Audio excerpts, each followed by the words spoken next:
Hello and welcome to Chetan Bharat Learning, and also welcome to Polity Weekly Current Affair class. In today's session, we are going to cover the very first week of July 2025. In today's session, the topic we are going to cover: the Kerala High Court orders arrest of MSC Eketita 2. This is a ship जिसको Kerala high court के order पे arrest कर लिया गया है. Yes, a ship has been arrest and this is related to admiralty suit. तो खासकर जो हम हाई कोर्ट की जुरिस्डिक्शन में पढ़ते हैं कि ओरिजिनल जुरिस्डिक्शन में एक है एडमिरलिटी सूट्स. तो एडमिरलिटी सूट क्या है और इसके सिग्निफिकेंस क्या है, ये हम कवर करेंगे. Second, can supreme court halt an act passed by state. So एक डिबेट है कि एक सुप्रीम कोर्ट का जजमेंट आया और सुप्रीम कोर्ट के जजमेंट को बाईपास करने के लिए या तो कोई कॉन्स्टिट्यूशनल अमेंडमेंट या फिर कोई पार्लियामेंट्री एक्ट या फिर स्टेट लेजिस्लेचर का कोई एक्ट आ गया है जिसमें सुप्रीम कोर्ट की जजमेंट को बाईपास किया जा रहा है. तो क्या लेजिस्लेचर इस तरह के एक्ट पास कर सकते हैं, उनकी लॉ मेकिंग जुरिस्डिक्शन में आता है या नहीं, इस पर सुप्रीम कोर्ट की एक important judgment. Then debate on socialist and secular in preamble. Balram versus union of India में सुप्रीम कोर्ट ने एम्पली क्लियर कर दिया है और भी बहुत सारे केसेस में दैट सोशलिस्ट और सेक्युलर वर्ल्ड प्रेम्बल से ड्रॉप नहीं किए जाएंगे. इसके बावजूद ये डिबेट कंटिन्यू है. तो फिर इस डिबेट के बेस में क्या है, ये हम डिस्कस करेंगे. Then Madras high court on phone tapping 2025. So phone tapping क्या कुछ बेसिक क्राइम जैसे कि ब्राइबरी केस में भी फोन टैपिंग की जा सकती है, इस पर मद्रास हाई कोर्ट की जजमेंट, और फिर हम देखेंगे राइट टू प्राइवेसी से इसको किस तरह से बैलेंस किया गया है. Then deportation and pushback, India's recent action and legal framework. India के ईस्टर्न बॉर्डर पर स्पेशली इन बांग्लादेश और ये थ्रू असम बहुत ज्यादा ऐसे केसेस देखे जा रहे हैं जहां से लोगों को ना सिर्फ डिपोर्ट किया जा रहा है बांग्लादेश के अंदर, बल्कि पुशबैक जो कि बीएसएफ के द्वारा किया जाता है. सो इस वक्त रिसेंट एक्शंस क्या हो रहे हैं और इन सारे एक्शंस के पीछे लेजिस्लेटिव मैंडेट क्या है, इसको हम चेक करेंगे. Then we will be discussing prelims question and mains question on our जो भी हमने आज डिस्कस किया है.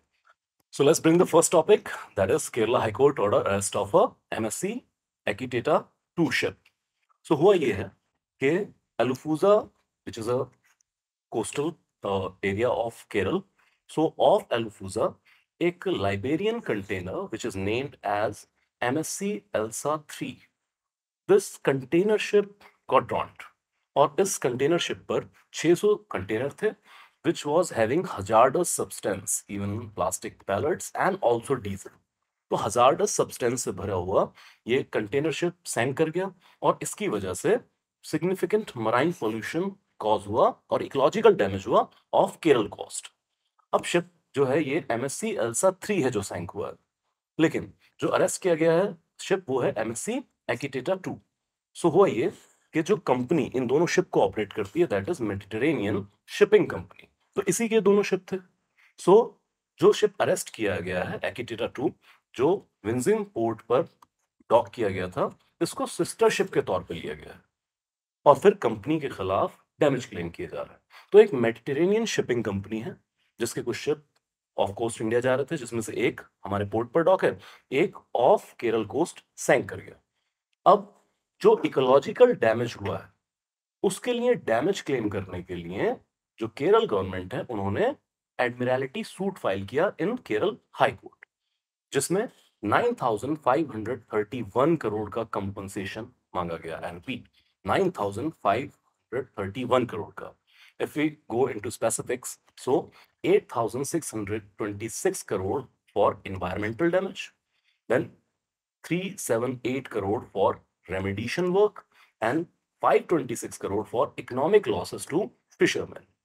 अब जब ये डैमेज क्लेम किए गए तो फिर कंपनी का जो सिस्टर शिप वहां पर डॉक था उसको अरेस्ट और डिटेन कर लिया गया है जब तक के कंपनसेशन या सिक्योरिटी फर्निश नहीं की जाती है. तो जब तक ये केस चलेगा जो डेजिग्नेटेड कंपनी है वो भी अपना पक्ष यहाँ पर रखेगी, लेकिन जब तक ये सूट फाइनलाइज नहीं होता है या कंपनसेशन पे नहीं हो जाता तब तक ये शिप अरेस्ट करके रखा जाएगा या फिर कंपनी सिक्योरिटी पे कर. देन कम्स टू कौन से लॉज हैं जिससे एडमिरलिटी सूट की पावर मिलती है. So we are having a dedicated act, Admiralty, Jurisdiction and Settlement of Marine Claims Act 2017, जो मैरीटाइम डिस्प्यूट्स को सेटल करने के लिए इंडिया की इनेक्टमेंट है। एडमिरल्टी वर्ड जहां पर भी आए तो आप समझ लीजिएगा समथिंग रिलेटेड टू सी। सो 2017 का ये पर्टिकुलर एक्ट रिप्लेस करता है कॉलोनियल एरा के एडमिरल्टी कोड्स एक्ट 1861 को और colonial codes of admiralty act 1890। So colonial era में भी इस तरह के एक्ट थे, तो उनको रिप्लेस करके 2017 में हमने अपना एक्ट पास कर दिया है।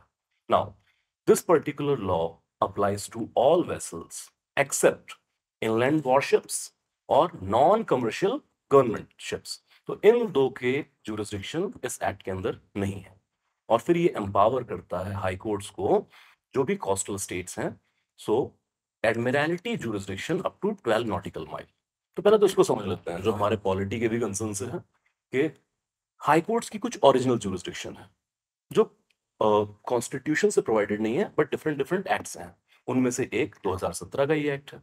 सो होता ये है कि जितने भी कोस्टल स्टेट्स हैं, तो कोस्टल स्टेट से कोस्ट लाइन से 12 नॉटिकल माइल तक अगर इस तरह के एनवायरमेंटल डैमेज की कोई घटना घटती है तो फिर वो केस रिलेटेड कोर्ट या जो डिस्ट्रिक्ट कोर्ट है नियरेस्ट उसमें ना चल के सीधा हाई कोर्ट में ओरिजिनेट होता है। आई रिपीट, जो एडमिरल्टी जुरिस्डिक्शन है वो कोस्टल कोर्ट्स की ओरिजिनल जुरिस्डिक्शन के अंदर आती है। अप टू 12 नॉटिकल माइल इस एक्ट के अंदर जो लिस्टेड ऑफेंसेस हैं, अगर उससे रिलेटेड कोई ऑफेंस हुआ तो वो नियरेस्ट डिस्ट्रिक्ट कोर्ट के अंदर फाइल नहीं किया जाएगा, डायरेक्ट हाई कोर्ट में ओरिजिनेट होगा। This is the original jurisdiction of coastal states. हालांकि इससे पहले जो एक्ट थे कॉलोनियल एरा के, उसमें बॉम्बे, कोलकाता और चेन्नई को ही ये पावर दी गई थी, मद्रास हाई कोर्ट, क्योंकि उस वक्त जो लार्जली पोर्ट थे जहां से ज्यादा ट्रेड होता था वो ये तीन ही पोर्ट्स थे। लेकिन अब क्योंकि बाकी पोर्ट से भी बहुत सारा ट्रेड हो रहा है तो फिर सारे ही कोस्टल स्टेट्स को ये ओरिजिनल जुरिस्डिक्शन दे दी गई है। Now coming to scope of admiralty act of 2017, जो हम बात कर रहे हैं कि किस तरह के केसेस एडमिरल्टी सूट में फाइल किए जाएंगे।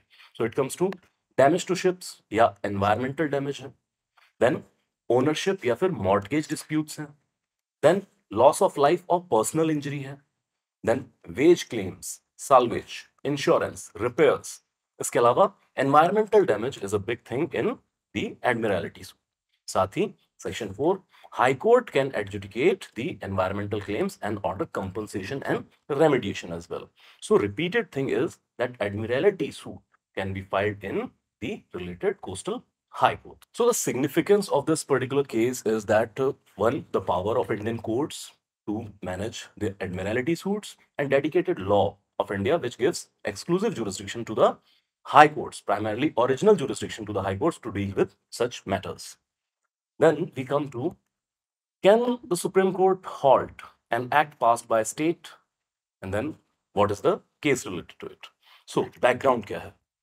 So 2011 में सुप्रीम कोर्ट ने एक ऑर्डर जारी किया था and that related to Chhattisgarh.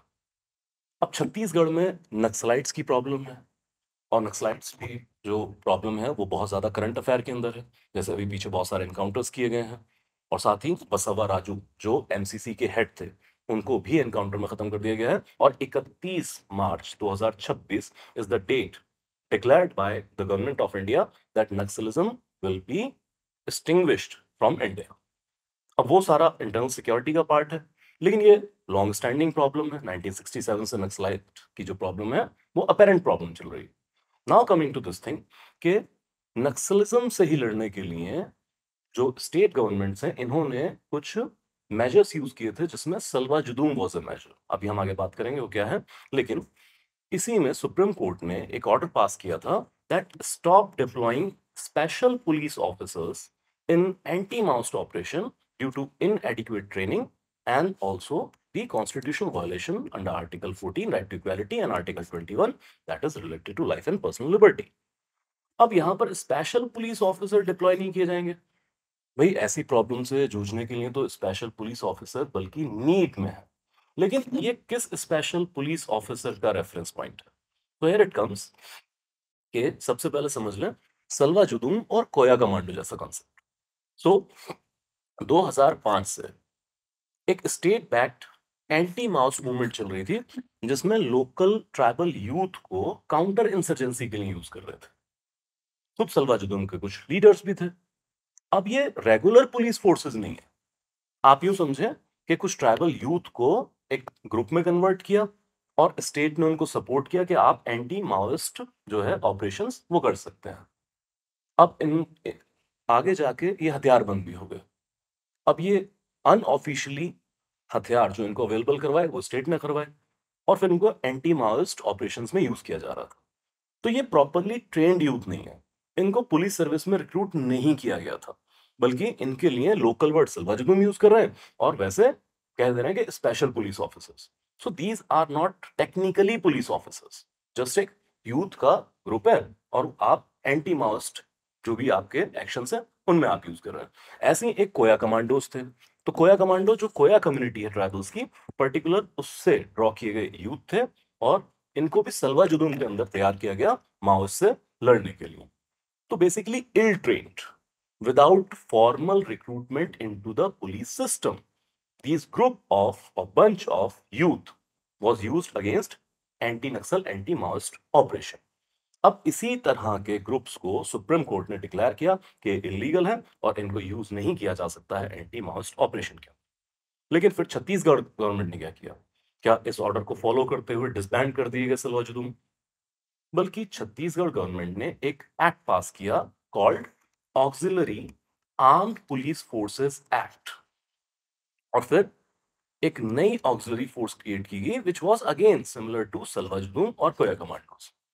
या फिर दूसरी तरह से कहें कि सलवा जुदूम और कोया कमांडोज को ही एक्सिलरी आर्म्ड पुलिस फोर्स का नाम देकर एंटी माओइस्ट ऑपरेशन में यूज किया जाने लगा। So apparently this was bypassing the supreme court judgment. Now petitioner ने फिर इनको कंटेम्प्ट नोटिस के अंदर चैलेंज किया, like Jharkhand sorry Chhattisgarh government ने, क्योंकि सुप्रीम कोर्ट के जजमेंट को बाईपास करते हुए सलवा जुदुम को कंटिन्यू करने के लिए एक एक्ट पास कर दिया। तो फिर छत्तीसगढ़ गवर्नमेंट के खिलाफ एक कंटेम्प्ट सूट फाइल किया गया कि आप सुप्रीम कोर्ट की कंटेम्प्ट कर रहे हैं। लेकिन इस कंटेम्प्ट पिटीशन को खुद सुप्रीम कोर्ट ने डिसमिस कर दिया और यहां पर डिफाइन किया गया सेपरेशन ऑफ पावर के ऑपरेशंस को और साथ ही लेजिस्लेचर की लेजिस्लेटिव कॉम्पिटेंसी को। And why the supreme court has dismissed this contempt plea? So here it comes that सबसे पहले कोर्ट ऑब्जर्व दैट भाई स्टेट गवर्नमेंट कंप्लाई कर रही है विद सुप्रीम कोर्ट जजमेंट और इन्होंने रिक्वायर्ड डॉक्यूमेंटेशन किया, एक नया एक्ट पास किया है जो प्रीवियस अनडॉक्यूमेंटेड चीज चल रही थी। Second thing, legislative authority is reaffirmed.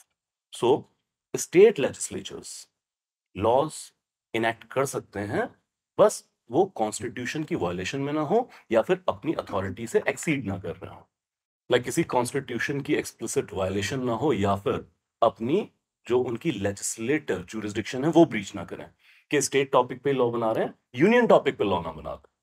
Then separation of power is emphasized. Now, this is the thing that जो legislature के एक्ट हैं वो किस ग्राउंड पे चैलेंज किए जा सकते हैं? सो वो चैलेंज किए जा सकते हैं इस ग्राउंड पर कि एक तो कॉन्स्टिट्यूशनल वैलिडिटी है या नहीं है, दूसरा लेजिस्लेटिव कॉम्पिटेंस है या नहीं, जो दो पॉइंट हमने अभी डिस्कस किए। सिर्फ इस ग्राउंड पर कि किसी कोर्ट की रूलिंग को बाईपास करने के लिए कोई एक्ट पास किया गया है, इस ग्राउंड पर, सिर्फ इस सोल ग्राउंड पर जो लेजिस्लेटिव एक्ट्स हैं उनको चैलेंज नहीं किया जा सकता। जैसे अभी भी एक केस सुप्रीम कोर्ट में पेंडिंग है कि जो सुप्रीम कोर्ट की जजमेंट थी अनूप बरवाला के अंदर इलेक्शन कमीशन ऑफ इंडिया में अपॉइंटमेंट के लिए एक सिलेक्शन पैनल दिया गया था जिसमें PM, chief justice of India और लीडर ऑपोजिशन थे। अब इसी जजमेंट को बाईपास करते हुए पार्लियामेंट ने इनेक्ट किया election commission of India and election commission act, जिसके थ्रू इस पैनल में चेंज कर दिया गया, जहां पर पीएम और लीडर ऑफ पोजीशन तो हैं लेकिन सीजेआई की जगह अब यूनियन मिनिस्टर रख दिए गए। तो जब इस एक्ट को चैलेंज किया जा रहा है सुप्रीम कोर्ट के अंदर और मैटर अभी पेंडिंग है, तो फिर इसमें एक पॉइंट ये भी है कि सुप्रीम कोर्ट की रूलिंग को बाईपास किया जा रहा है। लेकिन यहां पर सुप्रीम कोर्ट खुद ही कह रहा है कि अगर कोर्ट की रूलिंग को बाईपास करते हुए कोई एक्ट आ रहा है तो सोल ग्राउंड पर आप चैलेंज नहीं करेंगे। आप चैलेंज कीजिए अथॉरिटी है उनके पास या नहीं, या फिर कॉन्स्टिट्यूशनल वायलेशन तो नहीं है। तो और भी बहुत सारे जो इस तरह के केसेस हैं उन पर भी इस जजमेंट का असर जाएगा। देन लेजिस्लेटिव राइट्स क्लैरिफाई किए गए हैं, दैट लेजिस्लेचर में पास न्यू स्टैट्यूट्स, वो नए एक्ट पास कर सकते हैं, या फिर किसी अर्लियर जजमेंट को बेस बनाते हुए भी वो एक्ट पास कर सकते हैं, या तो जजमेंट को प्रॉपरली इंप्लीमेंट करने के लिए, या फिर हो सकता है उसको करेक्ट करने के लिए भी। जैसे दिल्ली का केस बहुत यूनिक रहा था, उसमें तो बहुत सारे केसेस हैं जिसमें दिल्ली के अंदर सिविल सर्विस की अपॉइंटमेंट पर जो सुप्रीम कोर्ट का जजमेंट था कि जो इलेक्टेड गवर्नमेंट है उसकी ही रिकमेंडेशन पर एलजी अपॉइंटमेंट करेंगे। अब उसको भी बाईपास करता हुआ एक एक्ट आ चुका है जिसमें NCT of Delhi civil service appointment committee बना दी गई, जिसमें सीएम है और सेक्रेटरीज हैं। तो इस तरह के जो बहुत सारे एक्ट हैं जिसमें कोर्ट्स की रूलिंग को बाईपास किया जा सकता है, तो अब सुप्रीम कोर्ट ने क्लैरिफाई किया है कि लेजिस्लेचर्स के पास ये पावर है कि इस तरह के एक्ट वो ला सकते हैं। Then it comes to comparable judicial president. क्या और भी कोई प्रेसिडेंट है इस तरह का? तो Indian aluminium company versus state of Kerala 1996 का भी केस है, जहां पर इसी तरह की चीज होल्ड की गई थी, दैट लेजिस्लेचर के पास पावर है कि वो लॉस ला सकते हैं, बस कॉन्स्टिट्यूशनल वैलिडिटी मेंटेन होनी चाहिए। Then what is the take away from this judgment? One, legislative power of the legislatures, that is justified on the constitutional premise कि लेजिस्लेचर अपनी लेजिस्लेटिव कॉम्पिटेंसी का यूज करते हुए एक्ट पास कर सकते हैं जिसमें कोर्ट की रूलिंग भी बाईपास की जा सकती है, बशर्ते वो उनकी लेजिस्लेटिव कॉम्पिटेंस में होना चाहिए और साथ ही कॉन्स्टिट्यूशन प्रोविजन की वायलेशन नहीं होनी चाहिए। Then it's coming to ground for challenge. So ground for challenge clear कर दिए गए हैं, जिसमें एक है कॉन्स्टिट्यूशनल वैलिडिटी, कि वो किसी कॉन्स्टिट्यूशनल प्रोविजन की वायलेशन नहीं कर रहा है उनका act. Second thing, that authority उनकी लेजिस्लेटिव कॉम्पिटेंस के अंदर वो होना चाहिए, जैसे सेंटर स्टेट टॉपिक के ऊपर तो लॉ नहीं बना रहा है, या फिर स्टेट यूनियन लिस्ट के ऊपर तो नहीं लॉ बना रहा है। And then judiciary legislature balance, जो इंडिया में एक कॉन्टिन्यूअस डिबेट है, that about the legislative competence of legislature and judicial oversight, या फिर जुडिशियल एक्टिविज्म के थ्रू जो चीजें की जा रही हैं, तो उसमें भी एक बैलेंस क्रिएट कर रहा है, या सेपरेशन ऑफ पावर है। We are having legislature, executive and judiciary, तो तीनों अपने अपने डोमेन में काम करें, एक दूसरे के डोमेन में इंटरफेयर नहीं करेंगे। Next topic is debate on socialist and secular in the preamble. And there is a very interesting article in Indian Express that what makes Indian Constitution secular even without the word in the preamble. So अगर preamble में ये word ना भी use किया जाता तो भी किस तरीके से Indian Constitution inherently was and is secular. So if we start the topic and just for the introduction of the preamble. So what is the preamble? Preamble is considered as the introduction to the Constitution, but it is not mere introduction to the Constitution. It is having people's faith and aspirations. D.D. Basu called it the philosophy of the Constitution. It is a constitution in nutshell. तो जो भी philosophy है constitution की, वो बहुत beautifully summarise की गई है इन द प्रेम्बल। प्रेम्बल की जितनी इंपॉर्टेंट हाईलाइटेड चीजें हैं, या कॉन्स्टिट्यूशन की सॉरी, जितनी इंपॉर्टेंट हाईलाइटेड चीजें हैं वो प्रेम्बल में हाईलाइट की गई हैं, जो हमारे कॉन्स्टिट्यूशन को बहुत अच्छे से डिफाइन करती हैं। It is said that preamble is a key to unravel the minds of constitutional makers, that with what intentions they put various provision in the constitution. Like यहाँ पर डेमोक्रेटिक वर्ड यूज किया गया है preamble में, तो हमें समझ में आता है जब पार्लियामेंट की डिफरेंट प्रोविजंस लिखी जा रही थी, या फिर स्टेट लेजिस्लेचर की प्रोविजन लिखी जा रही थी, तो फिर जो कॉन्स्टिट्यूशन मेकर के दिमाग में था वो सिर्फ पार्लियामेंट क्रिएट करना नहीं था, बल्कि एक डेमोक्रेटिक पॉलिटी क्रिएट करना था। और इन सारी प्रोविजन की इंटरप्रिटेशन भी प्रेम्बलर प्रिंसिपल ऑफ डेमोक्रेसी की लाइट में की जाएगी, वीजा बिस अदर प्रिंसिपल्स की लाइट में की जाएगी। जैसे इसमें justice, liberty and equality promise किया गया है। तो this is the security for the people. Constitutional makers के माइंड में ये चल रहा था कि किस तरीके से हम अपने सिटीजन को वो सिक्योरिटीज प्रोवाइड करेंगे जो कॉलोनियल एरा में उनको नहीं हासिल थी। So this is the importance and significance of the preamble. Now coming to the word socialist and secular. Now it is also established fact that in the original preamble, constitutional makers ने ये word preamble में नहीं रखे थे. So as हम एक question भी pre का तैयार करते हैं, that by 42nd constitutional amendment 1976, the word socialist, secular and integrity was added to Indian Constitution. So original preamble uses the only keyword sovereign democratic republic. We the people of India having solemnly resolved to constitute India into sovereign democratic republic. और फिर 42nd amendment that too in 1976 ये word socialist secular और साथ में integrity भी preamble के अंदर add कर दिया गया. Now, what do we mean by socialism in the Indian Constitution? So it is commitment to social and economic justice. सभी स्ट्रेटा के बारे में सोचकर पॉलिसी मेकिंग यहां पर की जाएगी. And we uses democratic socialism. This is based on Gandhian and Marxist principle. So हम डेमोक्रेटिक सोशलिज्म में मिक्स्ड इकोनॉमी यूज करते हैं. तो जो ट्रेडिशनल सोशलिज्म है, स्टेट ओनरशिप ऑफ प्रॉपर्टी, वो यहाँ पर यूज नहीं की जाती. मिक्स्ड इकोनॉमी जहां पर प्राइवेट और पब्लिक सेक्टर को एग्जिस्ट करता है ताकि सोसाइटी के हर स्ट्रेटा को क्वालिटी ऑफ लाइफ दी जा सके. And second, secularism. This is also different from Western secularism. Like हमारा secularism बेस है on सर्व धर्म समभाव. सभी धर्मों के प्रति समान भाव, समान इज्जत रखी जाएगी. Equal respect for all the religions and straight neutrality on the religious topic. तो हमारे यहाँ पर secularism में हमारा स्टेट एंटी रिलीजियस नहीं है, नॉन रिलीजियस नहीं है, just a religious, neutral on religious topics. Then एक और स्टैब्लिश फैक्ट है कि अगर इनको हटाना ही होता तो एक जो आर्ग्यूमेंट चलता है कि 42nd अमेंडमेंट की बहुत सारी चीज़ों को करेक्ट करने के लिए 44th कॉन्स्टिट्यूशनल अमेंडमेंट किया गया 1978. लेकिन even by that amendment these word were retained in the Indian preamble. Now coming to the thing, Indian secularism and its main features. So equal respect for all the religion we talked about. And state maintain a principal distance. Like तीन keyword आप जरूर याद रखें जब Indian secularism पे लिख रहे हैं. एक है principal distance. Now what is principal distance? That our secularism is not based on complete divorce between state and the religion. लेकिन एक principal distance रखा जाएगा. So it is signifying the neutrality of a state on the religious issues. And then second is non-interference. Unless any religious practice is violating the constitutional provision or law and order, तब तक state intervene नहीं करेगा religious matters के अंदर. तब तक आपका ये प्राइवेट मैटर है. और साथ ही selective intervention. Selective intervention means holding the constitutional provisions or constitutional values. So it talks about selective intervention about the affirmative action by the state. So it can be like abolition of untouchability, abolition of sati, या फिर making reforms in the religious institutions. तो ऐसे matters पर selective intervention भी कर सकती है state. ये तीन कीवर्ड्स आप याद रखें जब भी सेक्युलरिज्म के बारे में सोच रहे हो.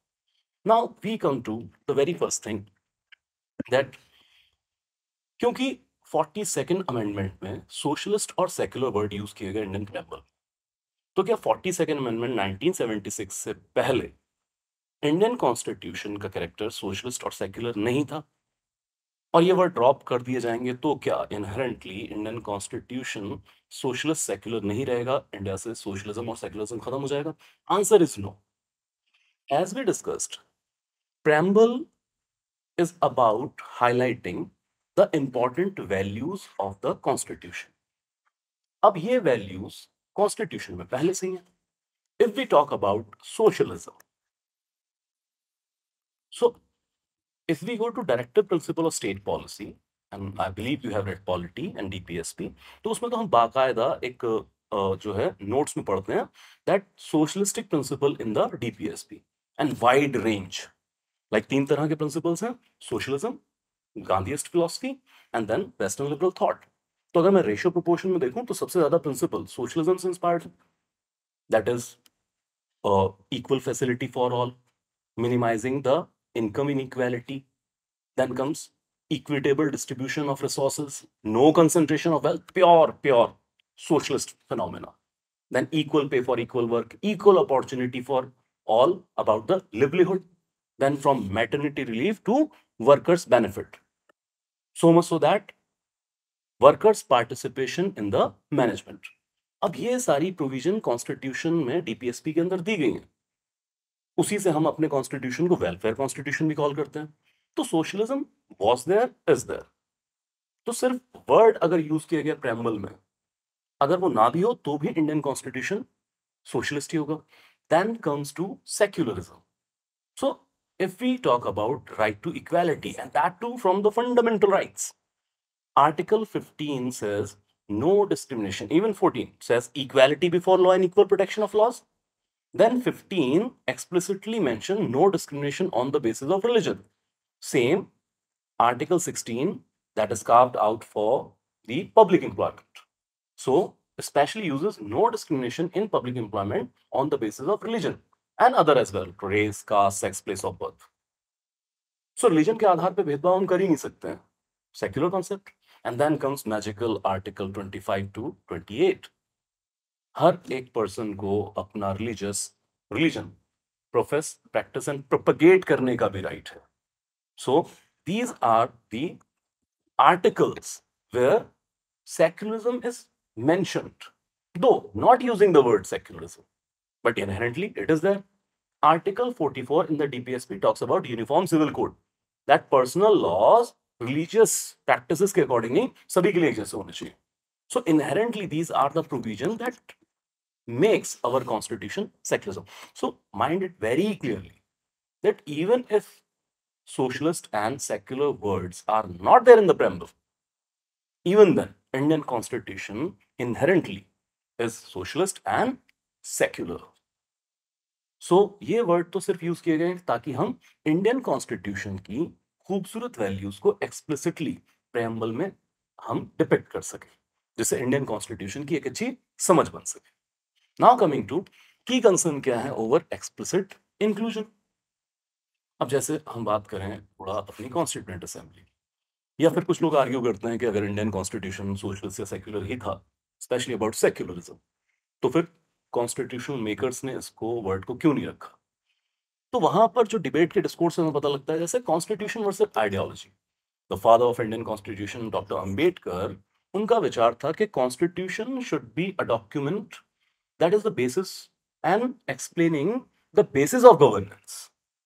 और यहां पर फिक्स्ड आइडियोलॉजीज को इम्पोज करना ठीक नहीं है, वो सोसाइटी अपने आप डेवलप कर लेगी.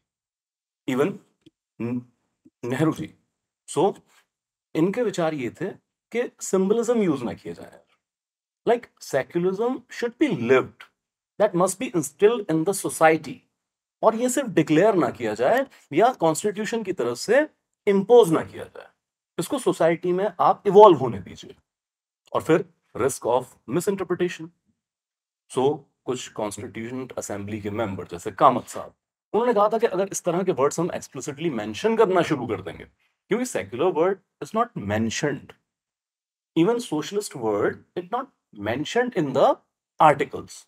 तो उन्होंने कहा अगर इस तरह के वर्ड्स हम मेंशन करेंगे तो ये मिस इंटरप्रिटेशन का भी कॉज बन सकता है. तो जो हमारी डाइवर्स सोसाइटी है, डाइवर्स हमारे पास पॉलिटिकल आइडियोलॉजीज भी हैं और रिलीजियस आइडियोलॉजी भी है, तो फिर मिस इंटरप्रेट कर सकते हैं. खासकर सेक्युलर वर्ड का यूज किया जा सकता है एंटी रिलीजन होने के लिए, कि इंडियन कॉन्स्टिट्यूशन एंटी रिलीजन होने की बात कर रहा है. सो इन सारी चीजों की वजह से हमने कॉन्स्टिट्यूएंट असेंबली के मेंबर्स में इन वर्ड्स को एक्सप्लिसिटली मेंशन नहीं किया था. Then argument for and against the favour. अब हमें तो आंसर राइटिंग में दोनों तरह के पक्ष भी लिखने होते हैं, तब हम एक बैलेंस जजमेंट पे पहुंचते हैं. सो इट कम्स, सबसे पहले हम इंक्लूजन के सपोर्ट में बात करें. So here it comes कि values और secularism और socialism always present in the constitution as we mentioned the provisions. तो अगर इनको explicitly mention भी कर दिया है, और तब से लेके 1950 से लेके अब तक सोसाइटी इवॉल्व भी हो चुकी है, मिस इंटरप्रिटेशन के चांसेस शायद कम है, क्योंकि सोसाइटी लिटरेट भी हो रही है, अवेयर हो रही है. तो हमेशा से अगर एक क्वालिटी हमारे पास थी, उस क्वालिटी को अगर हम अपने इंट्रोडक्शन में मेंशन कर रहे हैं तो उसमें बुरा क्या है. देन 1976 में ये रीअफर्म करता है इंडिया के कमिटमेंट को, बल्कि अब मिस इंटरप्रिटेशन की जगह ये कॉन्फिडेंस का रीजन बनना चाहिए. तो भारत की जनता को ये पता होना चाहिए कि हाँ यार, सोशलिज्म है, हमारी सरकार सबके लिए काम करती है. और सेक्युलर है तो माइनॉरिटीज के अंदर फियर की जगह एक कॉन्फिडेंस जाना चाहिए, अगर वो इंडियन सेक्युलरिज्म को समझते हैं, कि उनकी रिलीजियस आइडेंटिटी को सेक्युलर स्टेट होने से कोई खतरा नहीं होने वाला है, बल्कि उनकी रिलीजियस आइडेंटिटी और ज्यादा प्रोटेक्ट हो पाएगी। And then comes various supreme court judgment में ये होल्ड किया गया है कि ये वर्ड प्रेम्बल में ठीक यूज किए गए, इनको ड्रॉप नहीं किया जाएगा। So much so that in various judgment secularism is declared as part of basic structure, starting from Keswanand Bharti, then SR Bommai case जो 356 के मिसयूज पर था। दोनों केसेस में हाईलाइट किया गया है secularism is a part of basic structure. And remember, basic structure or any part of basic structure cannot be violated even by the amendment. So how can it be destroyed by a Supreme Court judgment or some societal arguments? और 2024 का एक case याद रखिएगा, doctor Balram Singh versus union of India, जिसमें explicitly ये challenge किया गया था कि इन वर्ड्स को ड्रॉप कर दिया जाए, स्पेशली सेक्युलरिज्म। इसमें supreme court denied that these words will be there in the preamble. Then what can be the argument against balance judgment पहुंचने के लिए? सो लाइक क्या पहले से ही ये वैल्यूज हैं तो एक्सप्लिसिटली मेंशन करना अननेसेसरी है। अननेसेसरी मींस कि वही डॉक्टर अम्बेडकर की फिलॉसफी, या पॉलिटिकल आइडियोलॉजीज को आप इस तरह से रेप्लिकेट ना करें, या पंडित नेहरू के आइडियोलॉजीज को इंपोज ना करें एनरिच होने तक। दूसरा बड़ा आर्ग्यूमेंट जो हर केस में होता है कि भाई ये वर्ड्स ऐड किए गए थे इमरजेंसी के दौरान, थर्ड नेशनल इमरजेंसी, और इन वर्ड्स के ऐड करने पर कोई डिबेट नहीं किया गया, डिस्कशन नहीं किया गया बहुत ज्यादा, और at the behest of executive in words को ऐड कर दिया गया। सो अनडेमोक्रेटिक सेंस इसके साथ अटैच होता है। और फिर कुछ लोग इनको वेस्टर्न कॉन्सेप्ट के साथ देखते हैं, नॉट इंडियन ईथोस के, यार ये तो सेक्युलरिज्म जैसी चीजें वेस्ट से आई हैं। This just one set of argument. Otherwise Indian society ये पहले से ही सेक्युलर रही है, सब धर्म सब फेथ के लोगों को यहाँ प्रॉपर प्लेस दिया गया है। एंड साथ ही रेट्रोस्पेक्टिव अमेंडमेंट, जैसे डॉक्टर बलराम केस में ये एक बहुत इंपॉर्टेंट चैलेंज का ग्राउंड था कि आप किस तरीके से रेट्रोस्पेक्टिव इफेक्ट दे सकते हैं। लाइक इंडियन कॉन्स्टिट्यूशनल फेमर्स ने कहा था, we want to constitute India into sovereign democratic republic, और अब आप रेट्रोस्पेक्टिव इफेक्ट के साथ दे रहे हैं कि we want to create India into socialist and secular as well. तो रेट्रोस्पेक्टिव इफेक्ट प्रेम्बल की सैंक्टिटी, प्रेम्बल प्रिंसिपल्स की सैंक्टिटी को चैलेंज कर रहा है। Now coming to the conclusion, see end of debate because of supreme court judgment as well. Now dropping these words are unnecessary because what message we want to send if through Supreme Court judgment or say through parliamentary amendment, if these words are dropped, तो पहली बात तो Indian constitution से socialism या secularism खत्म नहीं हो जाएगा।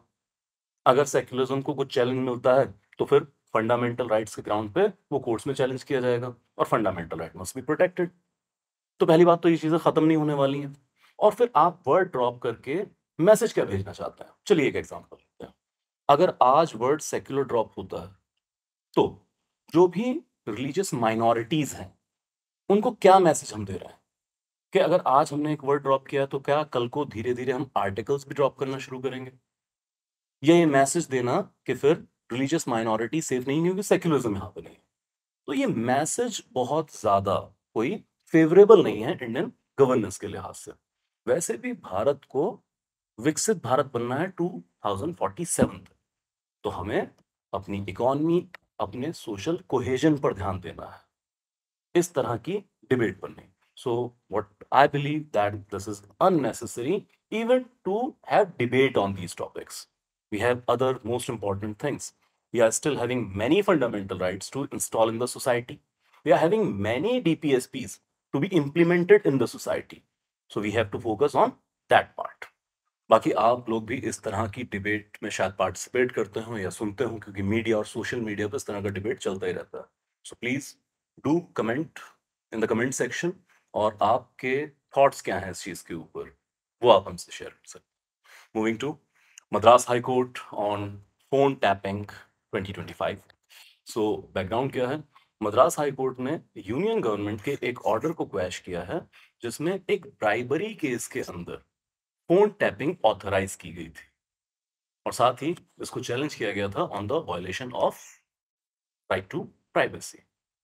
सो ब्राइबरी के केस में फोन टैपिंग जो कि गवर्नमेंट ने, यूनियन गवर्नमेंट ने ऑथराइज किया था, उसको क्वैश कर दिया गया है कि ब्राइबरी जैसे केसेस के अंदर आप फोन टैपिंग यूज नहीं कर सकते हैं.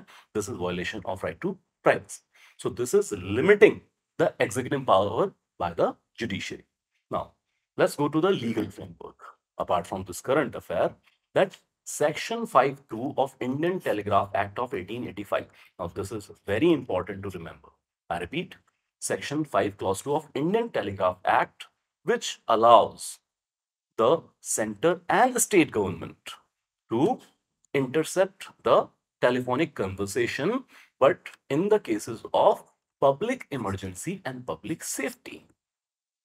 और ये सब रिटन रिकॉर्ड्स के साथ फॉर्मल ऑथराइजेशन होना चाहिए. ये सिर्फ वर्बल कम्युनिकेशन के थ्रू, एक ऑफिसर ने कॉल कर दिया कि सच पर्सन का फोन आप टैप कर लीजिए और अथॉरिटीज फोन टैप करने लग जाए, ऐसा नहीं होगा. सब कुछ रिटन रिकॉर्ड्स के थ्रू किया जाएगा. और साथ ही इंडियन टेलीग्राफ रूल्स हैं 1999 के और आईटी एक्ट है 2000 का, जो प्रोसीजर और ओवरसाइट मैकेनिज्म प्रोवाइड करता है for lawful interception of your telephonic conversation. Now coat here that what are the grounds to intercept anyone's telephonic conversation? That is public emergency and public safety. So that bribery is not considered according to the High Court in public emergency or public safety. Here it comes. Supreme Court safeguard in PUCL versus Union of India 1997. So this is the landmark judgment और जिसके आधार पर procedure में ये सारी चीजें रखी गई हैं कि किस तरीके से, किस फॉर्मल प्रोसीजर के थ्रू, किन अथॉरिटीज के थ्रू सैंक्शन किया जाएगा किसी भी पर्सन का telephonic conversation. So here it comes that only home secretary of centre और स्टेट ये अप्रूव करेंगे इंटरसेप्शन. तो सबसे पहले याद रखिएगा, according to the law, according to the supreme court guideline, which authority is authorized to intercept anyone's telephonic conversation? So it comes with that home secretary level officer will be authority at center and state. तो ये भी याद रखिएगा, centre भी intercept कर सकता है और स्टेट भी इंटरसेप्ट कर सकता है. हालांकि ये बात और के कुछ इमरजेंसी मैटर में जॉइंट सेक्रेटरी लेवल के भी ऑफिसर को पावर दी जा सकती है. देन जो ऑर्डर है ये इंटरसेप्शन के 2 मंथ के लिए वैलिड होंगे, which is renewable for 6 month. 6 महीने तक किसी का टेलीफोनिक कन्वर्सेशन आप टैप कर सकते हैं. और साथ ही रिव्यू कमेटी बनाई जाएगी जो सारे ऑर्डर्स को, ये सेक्रेटरी लेवल कमेटी होगी, जितने भी इस तरह के ऑर्डर्स दिए जा रहे हैं फोन इंटरसेप्शन के, सो उनको रिव्यू करेगी और साथ ही उनको वैलिड या फिर इनवैलिड करार देगी. तो रिव्यू कमेटी भी है इसके ऊपर कि एक बार गवर्नमेंट ने अगर ऑथराइज कर दिया किसी का इंटरसेप्शन टेलीफोनिक कन्वर्सेशन का, तो एक रिव्यू कमेटी भी है जो उन ऑर्डर्स को रिव्यू करने का काम करेगी. एंड देन कम्स, जितना भी मटेरियल आप इंटरसेप्ट करते हैं दैट मस्ट बी डिस्ट्रॉयड जब उसकी जरूरत ना रह जाए. हालांकि यहाँ टाइम फिक्स नहीं किया गया है, लेकिन राइट टू बी फॉरगॉटन भी यहाँ पर एस्टेब्लिश किया गया है. Then it comes, Madras high court की फाइंडिंग क्या है. तो मद्रास हाई कोर्ट ने ब्राइबरी केस के अंदर जो टेलीफोनिक इंटरसेप्शन का ऑर्डर था गवर्नमेंट का, उसको जो क्वैश किया है, that is based on violation of article 21, primarily right to privacy.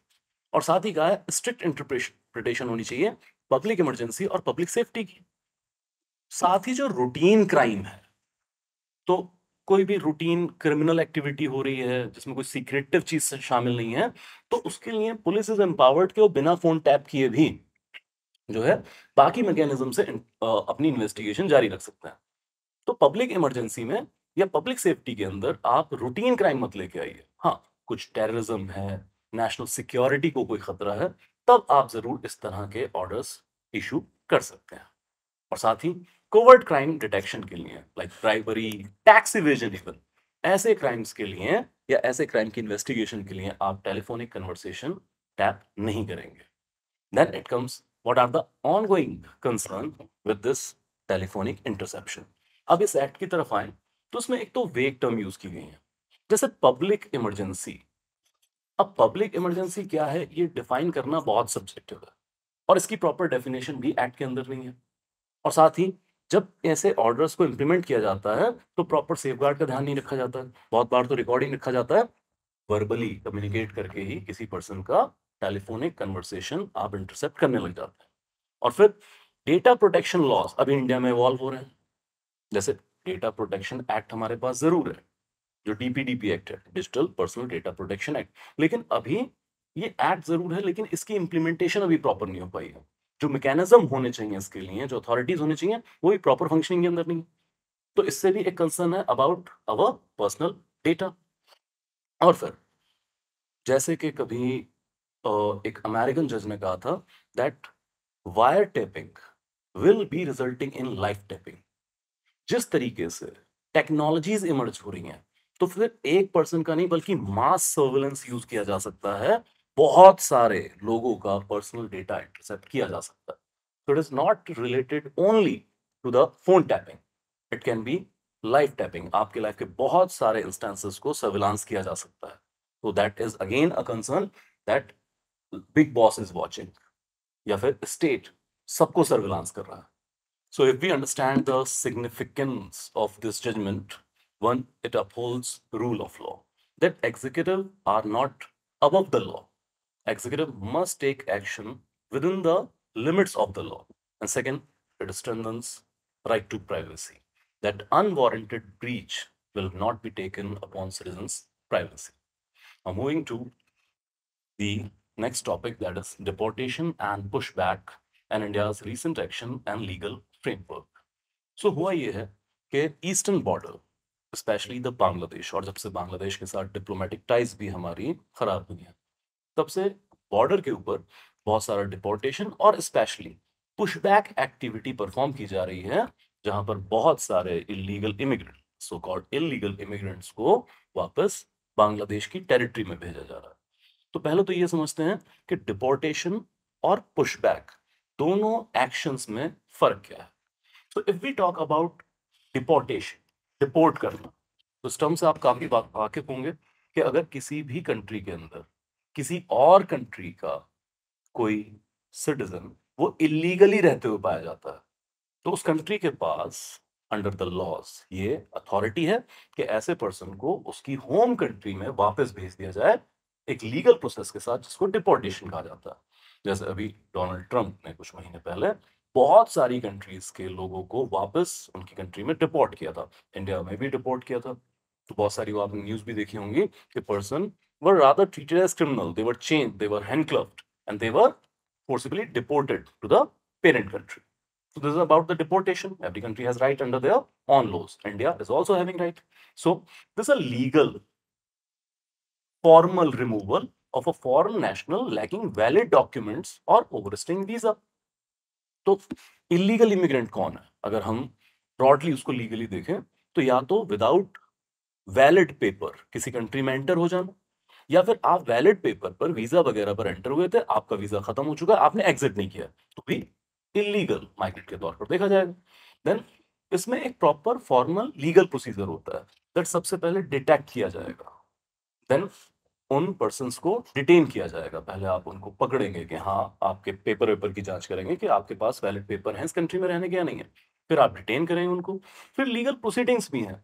जैसे इंडिया में है फॉरेनर्स ट्रिब्यूनल, वहां पर उनका केस रखा जाएगा, उनको राइट टू डिफेंड भी मिलता है, और फिर जब उनकी आइडेंटिटी वेरीफाई हो जाएगी, एस्टैब्लिश हो जाएगा कि वो फॉरेन नेशनल हैं और इलीगली कंट्री में रह रहे हैं, तो फिर उनको डिप्लोमेटिक चैनल्स के थ्रू आप डिपोर्ट करते हैं।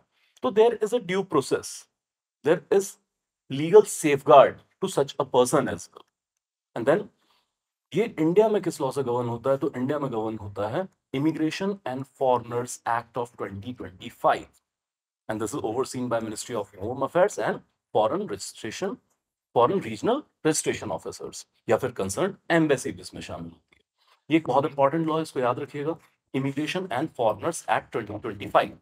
तो जो पुराने लॉज थे इस केस से डील करने वाले, उन सभी एक्ट को इस पर्टिकुलर एक्ट ने रिप्लेस कर दिया है।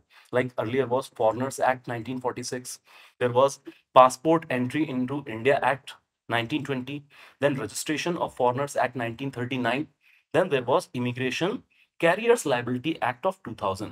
इन चारों एक्ट को रिप्लेस करते हुए now we are having Immigration and Foreigners Act 2025. Then we coming to what is pushback. So pushback एक इनफॉर्मल और एक्स्ट्रा लीगल प्रैक्टिस है, जिसमें अगर इस तरह के किसी पर्सन को आइडेंटिफाई किया जाए जो इलीगली कंट्री में रह रहा है, तो उसको बॉर्डर्स के पार भेज दिया जाएगा और कोई ड्यू प्रोसेस भी फॉलो नहीं होता है।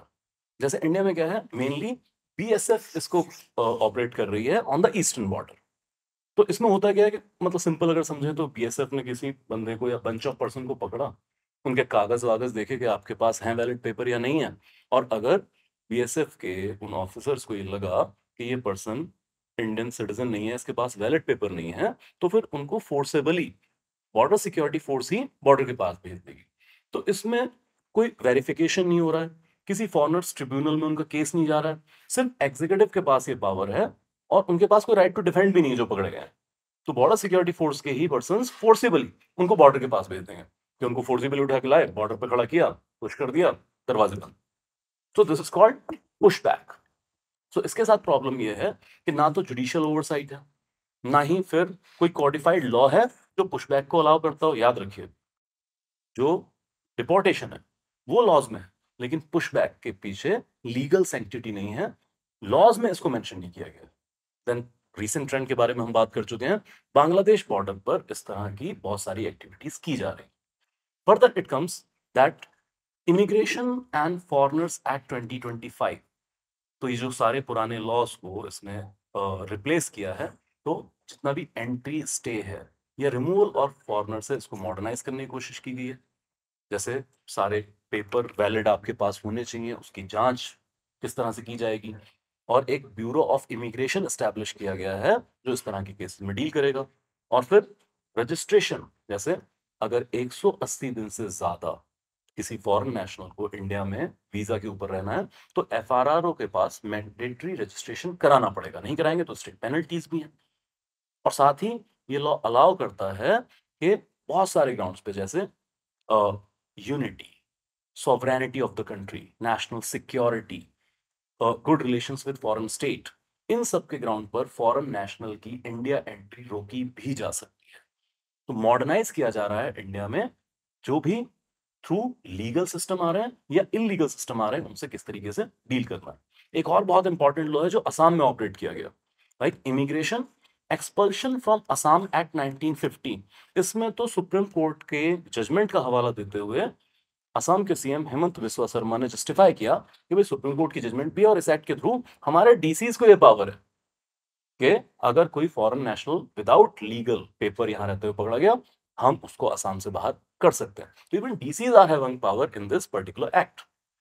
Then we are having citizenship act, जो गवर्न करता है acquisition and loss of citizenship, and very important है। अब इस सब केस में बहुत सारा क्या है, रिफ्यूजी क्राइसिस भी जुड़ा हुआ है। लेकिन एक इंपॉर्टेंट चीज ये है कि ठीक है, हमारे पास इमिग्रेशन से डील करते हुए लॉ है, सिटीजनशिप से डील करते हुए लॉ है, लेकिन हमारे पास कोई डेडिकेटेड लॉ नहीं है जो रिफ्यूजी से डील करता हो। Further, India is not a signatory of 1951 UN refugee convention. अब इसके हम क्यों नहीं पार्ट बने थे, तो बहुत ज्यादा इसमें रिफ्यूजी की डेफिनेशन यूरोसेंट्रिक थी, जो कमर्शियल बेसिस पर आ रहे हैं उसको लेके कोई जिक्र नहीं था। तो इस तरह की कन्वेंशन या 1967 के प्रोटोकॉल का भी इंडिया हिस्सा नहीं है। तो रिफ्यूजीज को लेके ना इंडिया में कोई डेडिकेटेड लॉ है, ना ही हम इंटरनेशनल कन्वेंशन का एक पार्ट है। तो वो भी एक मुश्किल बनती है कि हम जब इलीगल माइग्रेंट से डील कर रहे हो तो उसमें हम रिफ्यूजीज से कैसे डील करें, उसके लिए हमारे पास लॉज नहीं है। Then what are the issues and challenges regarding such deportation, और more about the pushbacks. So सबसे पहले, specially in the pushback, due process of law की वायलेशन। जैसे पुशबैक में आप लीगल प्रोसीडिंग बाईपास कर देते हैं, आइडेंटिटी चेक्स प्रॉपर नहीं है, एक्सेस टू ट्रिब्यूनल उनको मिलता ही नहीं है। तो फिर नेचुरल जस्टिस की वायलेशन है कि आप किसी को पुशबैक के थ्रू पनिश कर रहे हैं, लेकिन उसको आप ऑडी अल्ट्रम पार्टम नहीं दे रहे, अपना पक्ष रखने का आप उसको मौका ही नहीं दे रहे। देन वल्नरेबल ग्रुप्स जो हैं, जो मार्जिनलाइज्ड कम्युनिटी है, जिनके पास डॉक्यूमेंटेशन नहीं है। अब ईस्टर्न बॉर्डर पे बहुत सारे ऐसे लोग हैं जिनके पास डॉक्यूमेंटेशन नहीं है। जो क्राइसिस आया था एनआरसी के साथ, जब नेशनल रजिस्टर फॉर सिटीजन का एक फाइनल ड्राफ्ट तैयार करने की कोशिश की गई आसाम गवर्नमेंट के द्वारा, तो 2 मिलियन, अराउंड 2 मिलियन आसाम में जो लोग रह रहे थे उनका नाम एनआरसी में नहीं था, बिकॉज लैक ऑफ डॉक्यूमेंटेशन। कोई पर्सन मिल गया बॉर्डर एरिया के अंदर, उसके पास डॉक्यूमेंट नहीं है, उसको उठा के आपने पुशबैक कर दिया।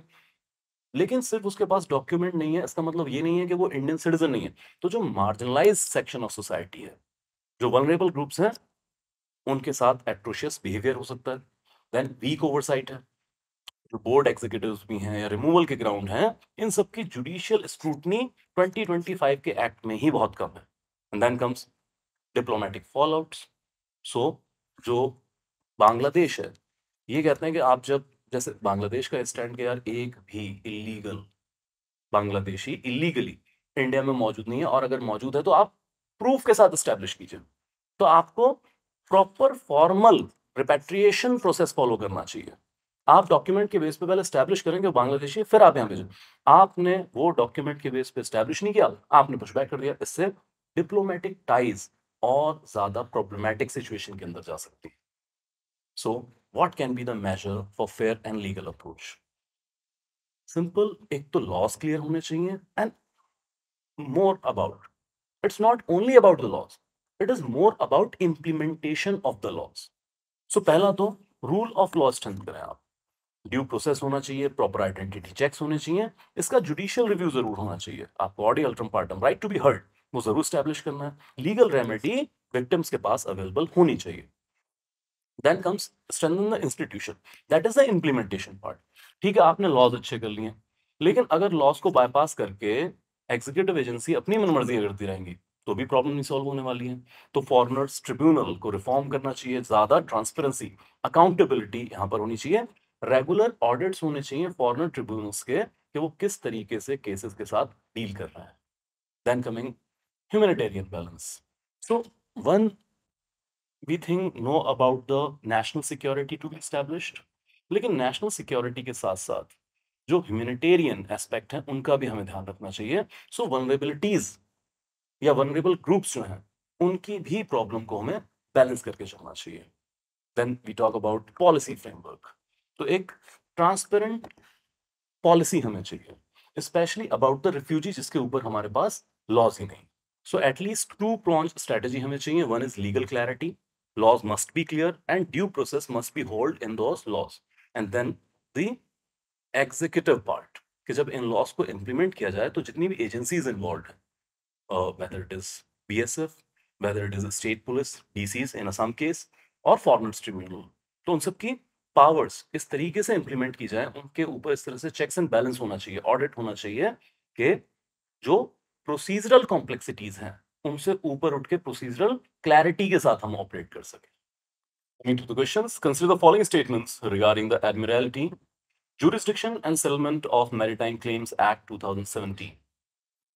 The Act is the primary legislation governing maritime disputes in India and replaced Admiralty Courts Act 1861 and the Colonial Courts of Admiralty Act 1890. So this is a correct statement. पुराने colonial laws को repeal करके हम एक modern act लेके आए हैं Admiralty cases से deal करने के लिए. The act implies to all vessels, including inland vessels, warships, and non-commercial government vessels. Now, this statement is incorrect because not including, rather excluding. So, याद कर लीजिएगा, inland vessels, warships, non-commercial government vessels, ये exclude हैं इस particular act से. The act empowers high courts of all coastal states, not just Bombay, Calcutta, Madras, but also Kerala, Karnataka, Odisha, Telangana, Andhra Pradesh, etc., to exercise admiralty jurisdiction up to 12 nautical miles, which is territorial waters. So, ये line सिर्फ इसलिए डाली है कि आप इसको याद कर लें। जो 1861 का एक्ट था उसमें सिर्फ 3 हाई कोर्ट, बॉम्बे, कलकत्ता, मद्रास, यहाँ पर ओरिजिनल जुरिस्डिक्शन दी गई थी एडमिरलिटी केसेस के अंदर, क्योंकि पहले यहीं पर ज्यादा ट्रांसपोर्टेशन था, यहाँ पोर्ट ज्यादा एक्टिव थे। लेटर ऑन बाकी कोस्टल स्टेट में भी ट्रांसपोर्टेशन बढ़ा उनकी पोर्ट सिटीज में, तो बाकी हाई कोर्ट्स को भी ये एडमिरलिटी केसेस की ओरिजिनल जुरिस्डिक्शन दे दी गई है। Then comes under section 4, high courts can adjudicate claims arising from environmental damage caused by vessels, including compensation and remediation cost. So yes, जैसे केरल के ही केस में हम देख लें तो 9,000 करोड़ की रेमेडी क्लेम की गई है, एनवायरमेंटल डैमेजेस के लिए भी क्लेम किया गया है। सो How many statements are incorrect? Only one statement is incorrect. Moving to consider the following statements regarding the legal framework for phone tapping in India. Only the Home Secretary, that is center or state, can approve interception orders. तो याद रखेंगे, हाँ जी, centre और state दोनों के पास ये power है, लेकिन होम सेक्रेटरी अप्रूव करते हैं. So statement is correct. Next, order for interception are valid for up to 2 months and can be renewed but not beyond 6 months in total. तो हाँ जी, ये भी करेक्ट है. अगर आपका फोन टैप होना हो 2 महीने की वैलिडिटी मिलेगी, जिसको 6 महीने तक रिन्यू भी किया जा सकता है. Then all intercepted material must be destroyed when no longer necessary. Right to be forgotten is there. But हाँ, इसमें कोई टाइम लिमिट नहीं है. Then a review committee must assess all interception orders and can declare them invalid if not justified. So review mechanism भी है. अगर home secretary level officer इस तरह के ऑर्डर्स देते हैं, तो एक रिव्यू कमेटी है जो इस तरह के सारे ऑर्डर्स को रिव्यू करेगी, और अगर ग्राउंड इनवैलिड है तो फिर ऐसे ऑर्डर्स को कैंसिल कर दिया जाएगा. So how many statements are correct? So all the statements are correct. Lastly, mains answer writing practice question. Discuss the distinction between deportation and pushback in India's border management. Examine the constitutional and human rights concern arising from these practices. So आप polity के तौर पर भी ये question practice कर सकते हैं. Internal security, जिसमें बॉर्डर मैनेजमेंट भी एक टॉपिक है, उसके तौर पर भी ये क्वेश्चन एड्रेस कर सकते हैं. That will be all for today. Thank you so much.